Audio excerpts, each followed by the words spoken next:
Recent reports emphasize both the strength of the American economy under Democrats and the threat posed to it by bad faith Republicans eager to hurt President Biden.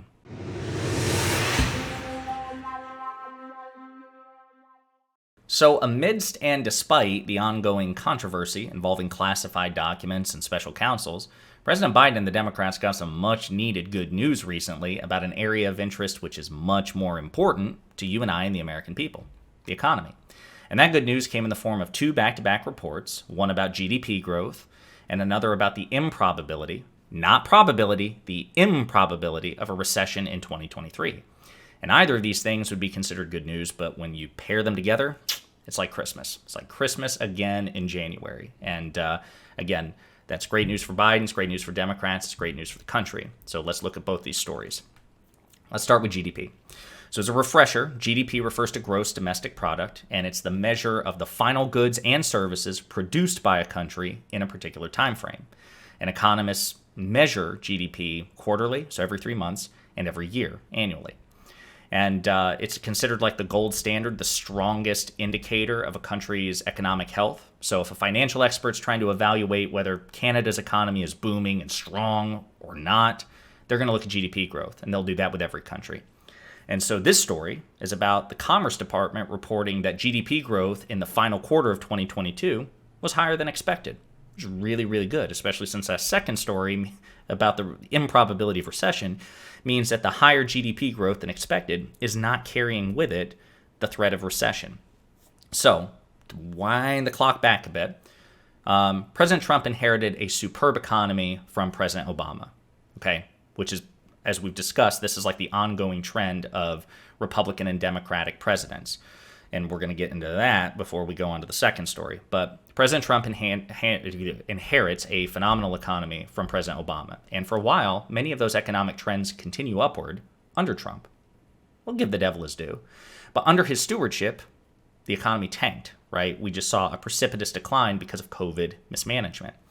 In 2021, President Biden is inaugurated, and he organizes and oversees an aggressive, comprehensive 50-statewide vaccine rollout, which gets a number, the majority of American adults vaccinated ahead of schedule, which means the economy can open up quicker than expected. He also oversees the passage of the American Rescue Plan, which creates 4 million jobs a year in advance, right? According to Moody's Analytics, it would have taken another year for those jobs to re-enter the economy.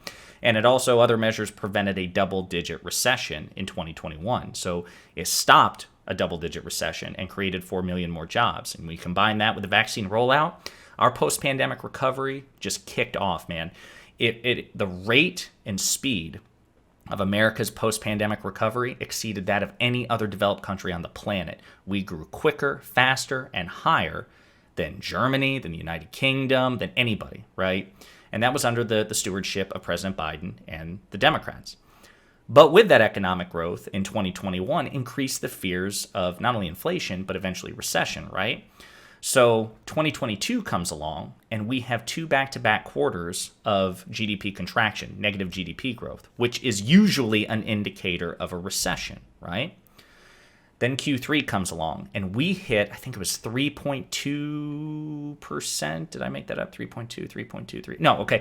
So 3.2% GDP growth in Q3. So Q1 and Q2, negative growth. Q3, 3.2% growth, which is really high. And when you factor into all this, that the Federal Reserve, which is the agency responsible for basically maintaining the temperature of the American economy, because they were increasing interest rates to try to cool the economy off, after Q3, everybody expected economic growth in Q4 to be fairly low, right? Because the economy would finally cool off a bit, right? But what actually happened is economic growth still exceeded expectations. Economists were expecting a 2.6 annualized growth for Q4 2022, and we actually got nearly 3%, right? So this is really, really good. It's exceeding expectations. So that's GDP, right? And the other thing I want to point out about GDP before we move on to the second story is this. So again, I mentioned that pretty much every economist under the sun considers GDP growth the single most important indicator of a country's economic health.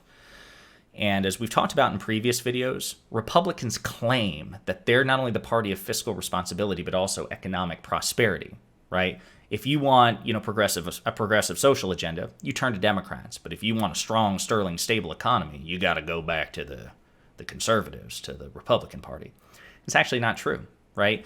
So since 1933, the economy has grown at an annual average rate of 4.6% under Democratic administrations, and about half that under Republicans, okay? By virtually every economic measure you can think of, job growth, GDP, average stock performance, etc., and so forth, the economy performs better either in the past 35 years or the past 90 years under Democrats compared to Republicans. This is a message that you and I have to be so much louder about as lefties or center lefties or whatever you are. If you're not Republican or conservative, this is something you should be beating your chest about and shouting from the rooftops.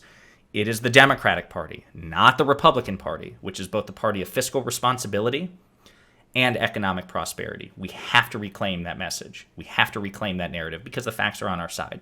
And remember what facts don't care about.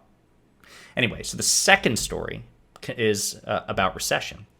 So basically the headline here is beautifully, succinctly described in this tweet. So Goldman Sachs, that one place that Republican George Santos claimed that he worked for, but didn't actually, one of the biggest and most reputable, international financial firms in the world. According to their chief economists, they expect that all major economies are now likely to avoid recessions in 2023, except unfortunately our pals across the pond, yay old Britain, they're still looking to have a recession more than likely in 2023. But all the other major economies, including the United States, not so much. So let's dive into it a bit more. There is still a threat of recession from, and this is important, the ongoing debt ceiling crisis, right?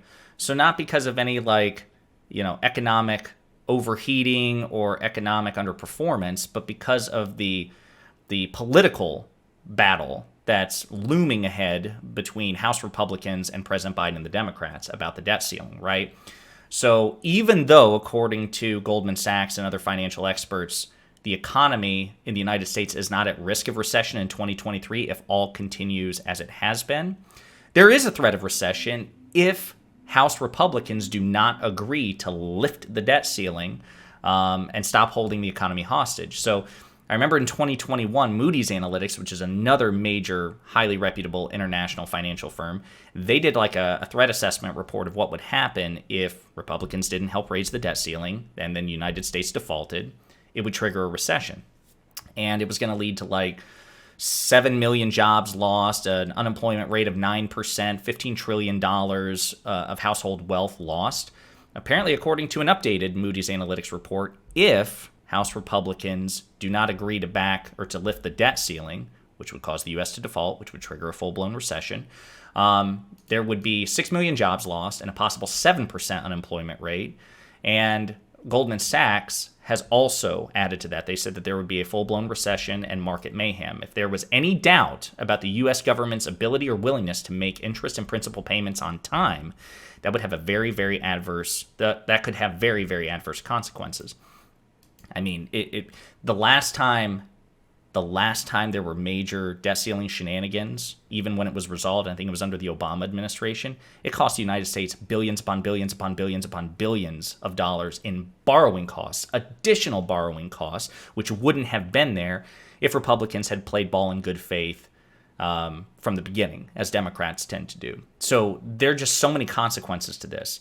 Unemployment, trillions of dollars of household wealth lost, a full-blown recession, and adverse effects on the global economy. But other than that, if Republicans were to stop playing chicken with the American economy, if they were to work cooperatively with Democrats and the president, as Democrats have done with them in the past, then we are looking to avoid a recession in 2023. According to Goldman Sachs, they put it at about 35% chance of recession, okay? We don't expect a recession, according to the Goldman Sachs chief economist. A 35% chance of recession compared with the consensus on Wall Street of roughly 65%. So Wall Street was predicting a 65% chance of recession, but Goldman Sachs is saying, no, we have it at about a quarter, 35%. So again, all this is really, really good news. And again, it emphasizes the danger that the Republican Party has put us in, right? Because Democrats and President Biden, I mean, certainly not perfect, but they've done more than their fair share despite Republicans being active, aggressive, dead weight. I've compared it very often to they're the world's worst partner in a three-legged race, right? Whatever you might think of one another, whatever disagreements you might have, at least you're supposed to head in the right direction, right? You might complain and scream at each other along the way, but you have a destination in mind, which is, in this metaphor, prosperity and economic health for as many people as possible. And instead of, helping us stumble along in that direction, even if they offer differing opinions, like, hey, I think we should go around this way, I think we should do, whatever, at least head in that direction in good faith. But instead, they've basically just dropped to the ground, and Democrats are having to drag them along the way. So the only threat of recession, according to financial experts Goldman Sachs, is really from the Republican Party not playing ball with Democrats. So keep that in mind. Hey, you! Thanks for watching. If you liked the video, and I hope that you did, please hit the like and subscribe buttons below. And if you absolutely hated the video, the best revenge for you is also to hit the like and subscribe buttons below. That'll teach me. If you want to share an opinion or share some feedback, go ahead and leave a comment, all right? 2023 is a year of change, hence the aggressive rebrand and commitment to new content. Inspired by my friends Luke Beasley and STV Philly, my personal goal for this channel is to hit 40,000 subscribers by the end of the year. So I'm hoping you'll do me a solid by spreading the word and the videos to potential fans and hate watchers alike. And in the meantime, we'll be pondering politics again with you very soon.